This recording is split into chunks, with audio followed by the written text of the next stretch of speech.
How to buy a house in 2022. I am a loan officer, Caden Webb with American Pacific Mortgage, and I am here with my good friend. Hey guys, I'm Alex Arroyo, and I'm a real estate agent. In our first video, we talked about listing a home. Feel free to check that link here at the bottom. So Alex, what is the best way to buy a home in 2022 with today's market? You know, it's pretty scary right now, and at least that's what we're seeing with a lot of buyers, right? Mm-hmm. And we need to understand what happened at the beginning of the year and the end of last one, which it was low interest rates and a lot of buyers. Mm-hmm. That was making a lot of competition, and that was driving a lot of sellers to, get offers from asking, if not like going above asking price. So now, because interest rates went up, you have less buyers. Mm-hmm. That's good in one side, but the other one, what we're seeing from a lot of buyers, it's that the monthly payment it's higher. But nobody is saying this. Sellers are more willing to reduce the selling price or the asking price. Well, and one thing we are definitely seeing on the lender side is sellers are more willing to reduce asking price, but they're also more willing to give closing costs or towards a rate buy down. Correct. And so I think that's one very popular thing to keep in mind for people trying to buy a home is your house might be priced at where it's at, but they are giving you money for closing costs if you are not able to cover that out of pocket.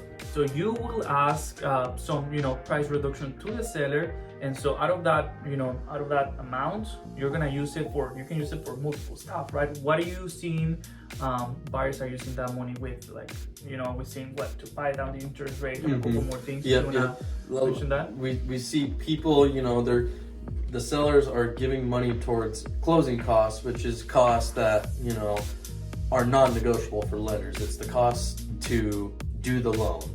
And so if you have, let's say, $15,000 of closing costs and the seller's willing to contribute $10,000, then that means you only have to pay $5,000 of closing costs. So going back with the high monthly payment, which is reality, that's what a lot of buyers are seeing. What can you tell somebody who is having kind of a slightly high interest rate right now? What can they do with that interest rate down the road? Well, the one thing to keep in mind, a very popular thing, especially among first-time home buyers or if the interest rate's high, we have a term called payment shock for people that aren't used to big payments. So payment shock is definitely one thing to keep in mind here, but also remember, you can refinance your home. The market's going up, down, left, right. I mean, rates go up, they come back down. Right now, we're seeing an increasing rate. Obviously, we've seen an increasing rate, but they are going to come down. So the biggest thing is to not panic. That's the biggest thing. You cannot panic because they will come down at some point, and that's when we will refi to get you a lower interest rate so you're paying less money in interest.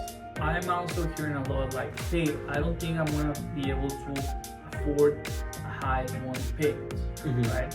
But on your side, you guys do kind of, you guys run the numbers and what is it called? Like debt to income ratio? Debt to income ratios. You want to explain that? Yeah, so your debt to income ratio is probably our biggest factor that we look at when pre-approving somebody to buy a home. We have a front end ratio and we have a back end ratio. Your front end ratio is your total housing ratio is what we call it. That is your debt that you own the home, so your monthly payment on the home divided by your monthly income.